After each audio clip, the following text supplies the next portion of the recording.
Hello and welcome to another sketch and review where I draw the thing I'm reviewing.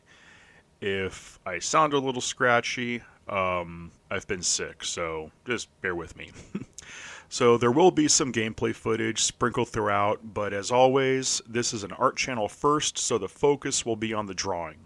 For this review, I decided to draw the Red Pyramid, or as most people know him, Pyramid Head.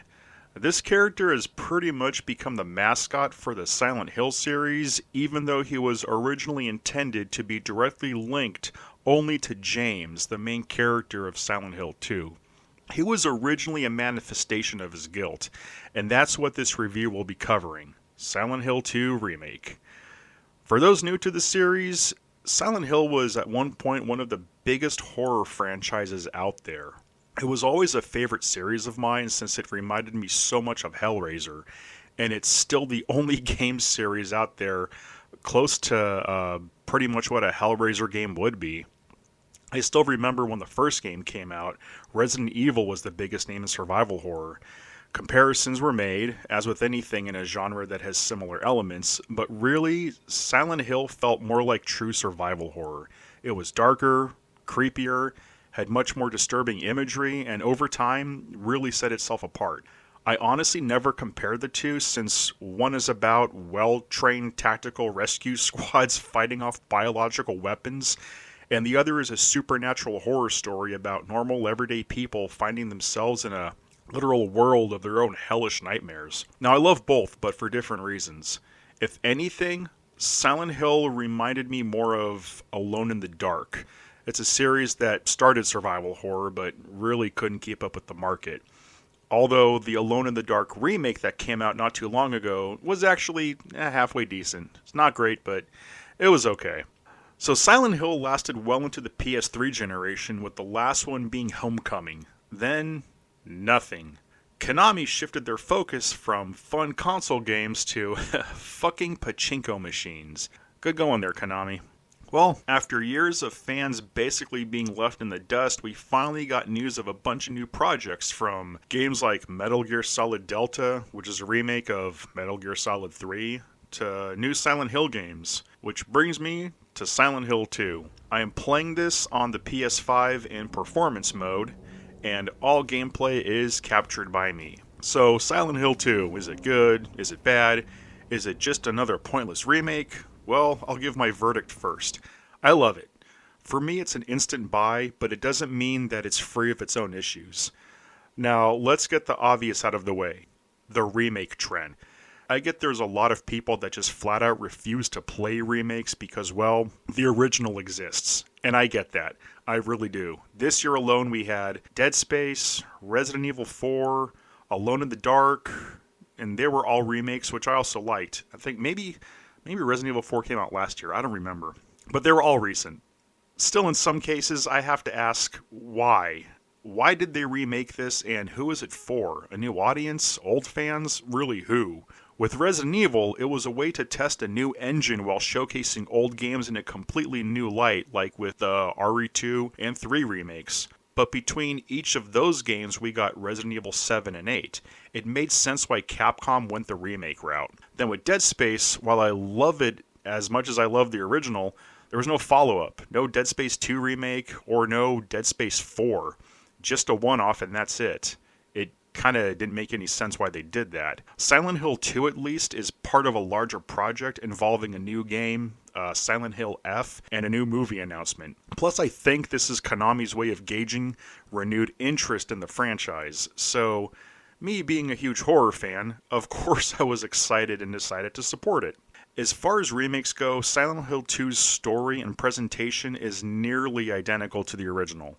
Players take on the role of James Sunderland, and after receiving a letter from his deceased wife, decides to visit Silent Hill, a town shrouded with mystery and tragedy where he believes his wife may be. For those wondering, Silent Hill 2 was always a standalone game, meaning you didn't need to play any of the others to get the full picture. In fact, only Silent Hill 1 and 3 were directly connected. Silent Hill was always more of an anthology series, with the town and its history and lore being the connective tissue. There are some parts in Silent Hill 4: The Room that connect to Silent Hill 2, but I'm not going to spoil anything. The game itself is played third person over the shoulder like almost every game these days. In the original game, the camera was semi on rails, meaning it followed you from a fixed position. This time, though, you have complete control to look around. And to be honest, I kind of missed the old camera system at first, since it lended itself to a better feeling of claustrophobia and tension. However, the combat in the original game was very clunky. Going third person works a lot better for the combat while still maintaining the closed-in atmosphere that the original had. It's kind of hit and miss, but I get it. Third person over the shoulder is basically the default formula these days. Kind of like how everything in the 80s and early 90s was a platformer. You just couldn't get away from it. It would have been nice, though, to have the on-rails camera option. Which brings me to the combat. From the initial trailers, I was worried that it'd be just as clunky as the original, since, I'm not gonna lie, it looked really rough. Well, I'm pleased to say that it turned out fine. In fact, here's some footage of me having no problems avoiding hits while slapping around a few meatbags and nurses. Players need to remember that James is a normal dude. He's not military trained or has any sort of special abilities or equipment. He fights like a regular everyday guy, swinging a wooden board and later a lead pipe with just basic swings. In a sense, it makes the melee combat a bit slower but much more impactful. Something a lot of games miss these days is a feeling of tension and weight in combat.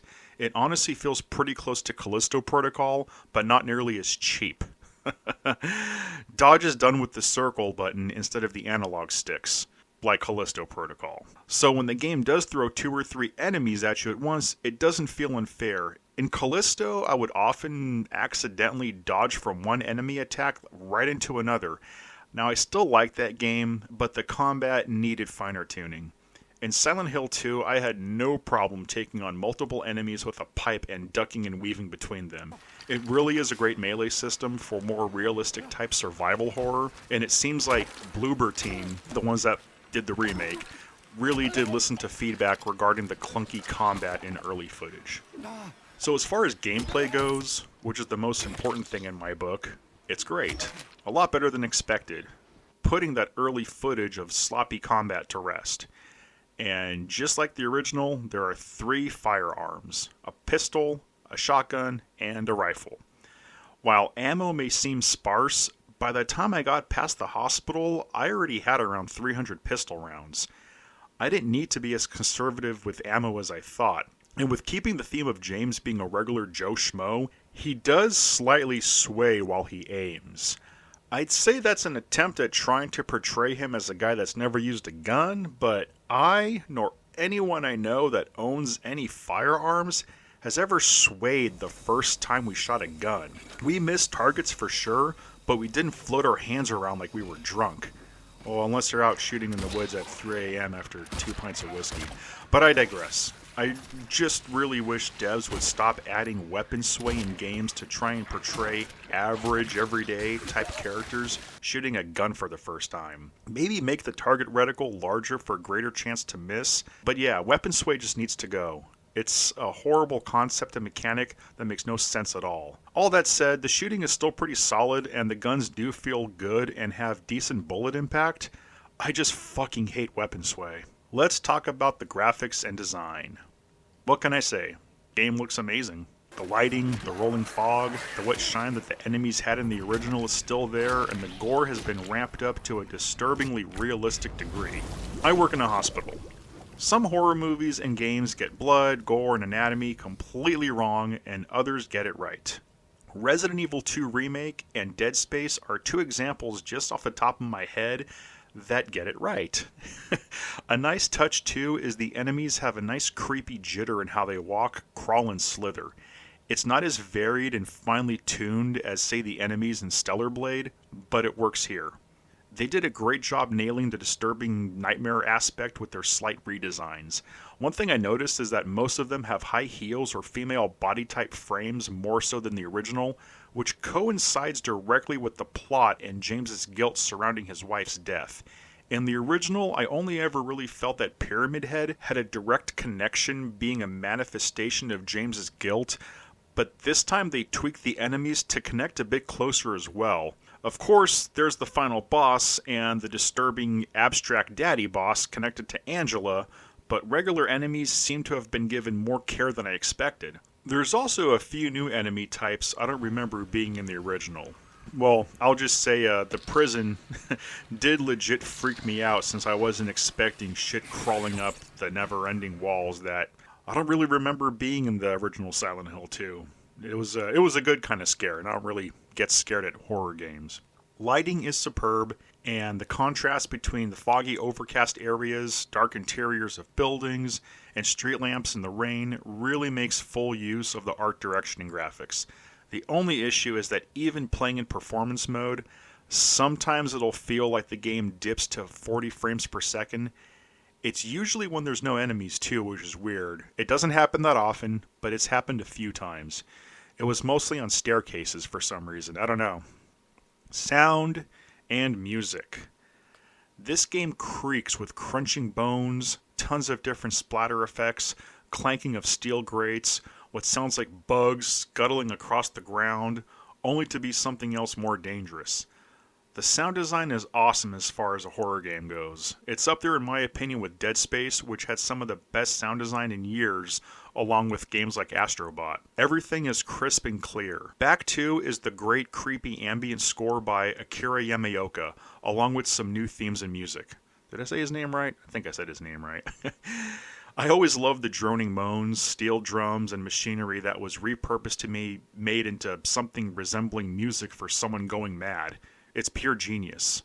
And sometimes I'd actually listen to various Silent Hill scores while I paint and draw, and it really helps make disturbing shit more disturbing. Which brings me to the story presentation. I can safely say it is completely unchanged from the original. Well, the plot is unchanged, but some story beats are relocated, I want to say. For example, instead of meeting up with Eddie at the bowling alley, you meet up with him in a theater. Your first enemy encounter is in a house instead of under a blocked-off bridge. It's the same story and interactions, just in different locations. The layout of the map and actual plot beats are still exactly the same, though. I'm okay with this since it adds something new while still telling the same story. One theory is that, like Final Fantasy VII Remake and Rebirth, it's both a remake and a sequel to the original. There's hints that the notes left around town and ammo and health were left by a previous version of James, and that he's stuck in a loop. It's an interesting concept, but I hope it doesn't become the norm with remakes where there's secretly alternate universe sequels. Still, it does work here. So, it looks good, plays good, and sounds good. There's gotta be a catch, right? Well, no, there is no catch.